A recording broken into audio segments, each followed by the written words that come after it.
Hi, my name is Kadin David, and this is for mechatronics or MCHE 357. This is the lab 1 assignment. Here I've created my circuit. So we'll go over our theoretical calculations. These are using the nominal values of the resistors, our impedances that we'll get, or we're expected to get.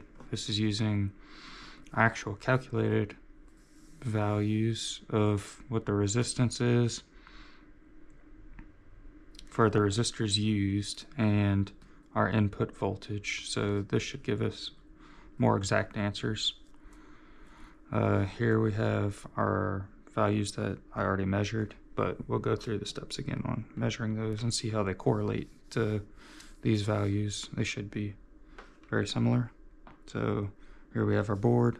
Here's our 220 coming off of the 5-volt positive, coming into line 39. Then we have a 220 that goes from 39 to ground, and 1K, and then another 220 that goes from 39 to ground also. So these two are in parallel in the circuit. This one's in series with these two coming from our power source and then to ground. So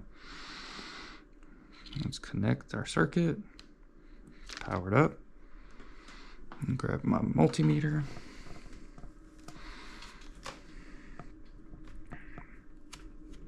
We'll start off with our DC voltages. So testing our first resistor.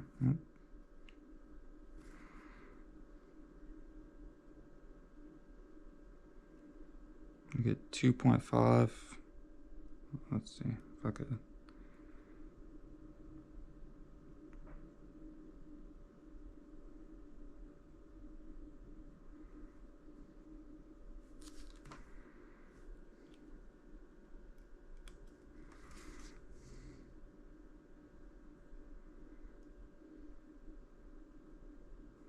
$2.59897.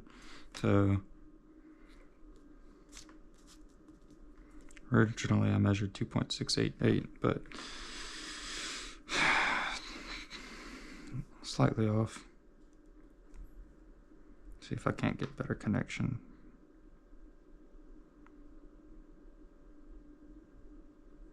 .1 volt off, whatever. It's close enough. Okay, so 2.588, 2.688.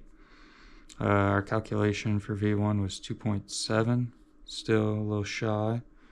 So could be that the voltage source isn't outputting as much as it was before for whatever reason. I did notice that it fluctuates between these two. Anyway, next voltage on the 1K resistor. If we can get this breadboard to work correctly, or these terminals to make good contact.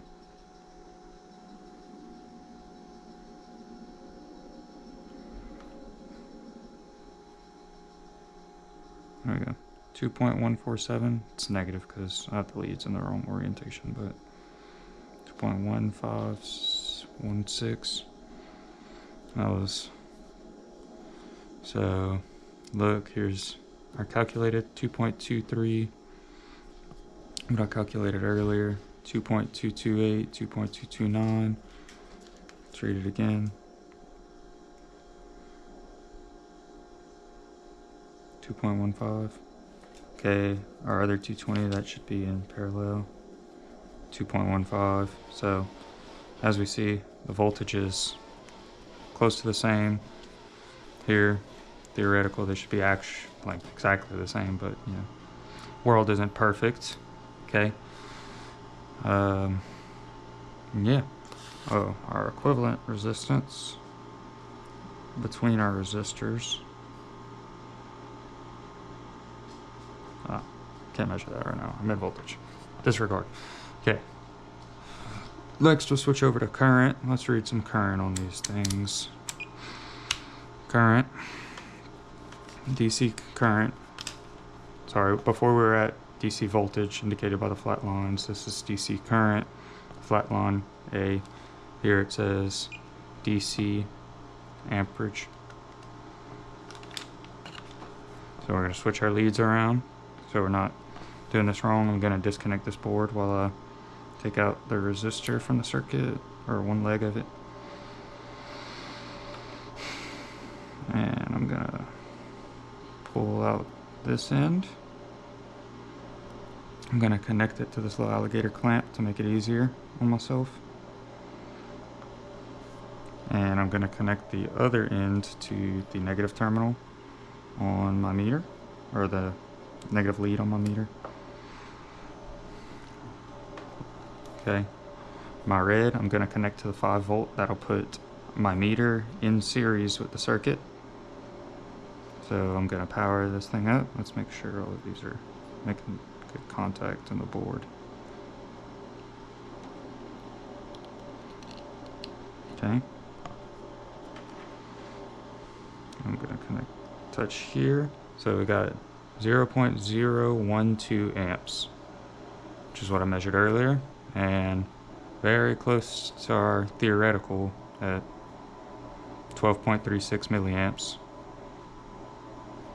0.012 amps is, 12 milliamps. Okay, so that's for R1, which is our first 220. I'm going to disconnect that. We're going to put this back into our circuit,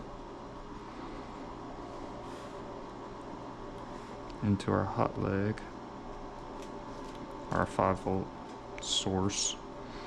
Next, I want to measure this 1K's current going into it, as indicated by the nodes on the laptop are drawn in right here. Okay, ground there. So now we're in series, or basically we're taking out this section of wire and putting our meter in here. So I'm going to touch this to here once I juice it up, give my circuit power. That'll, put the meter in series with this resistor.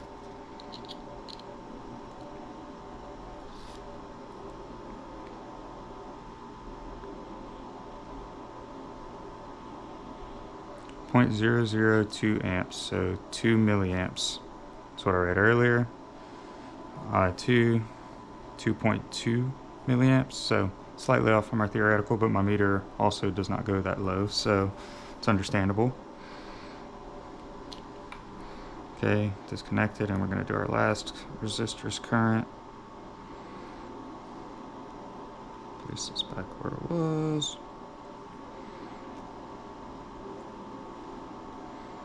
Okay, same thing. I'm going to take out this leg. I'm going to connect it to my lead, like so. Now I'm going to touch it to this prong, or I could touch it to this one. It doesn't really matter. I'm going to touch it here just to get in good contact while I'm doing it. So let's give our circuit power again.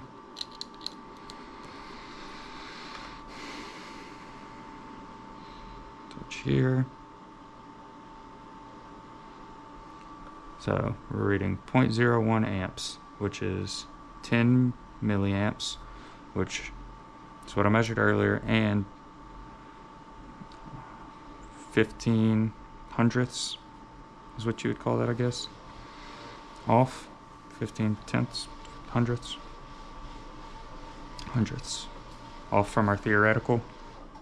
So as we can see, there are differences versus this circuit. In the real world, what our calculated values were, well, it's also due partially to the multimeter's accuracy, so can't be 100% certain on either one of them, but that's that. Turn this off, and just to recap, measured out all our components, wrote down our measured resistances here: R1, R2, R3, R1, R1, R2, R2, R3, R3. And voltage from our source, 4.9 instead of 5 volts, which is in this case our ESP right here. And from there, calculated our theoretical values here. And then we built the circuit, right?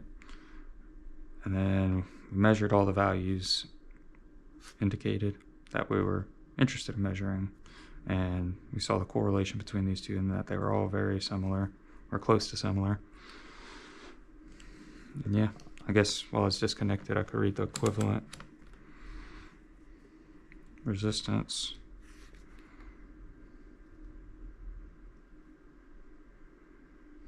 So 3.999, or sorry, 399.9. So the difference between this and our calculation is almost negligible. It's very similar. But yep, thank you for watching.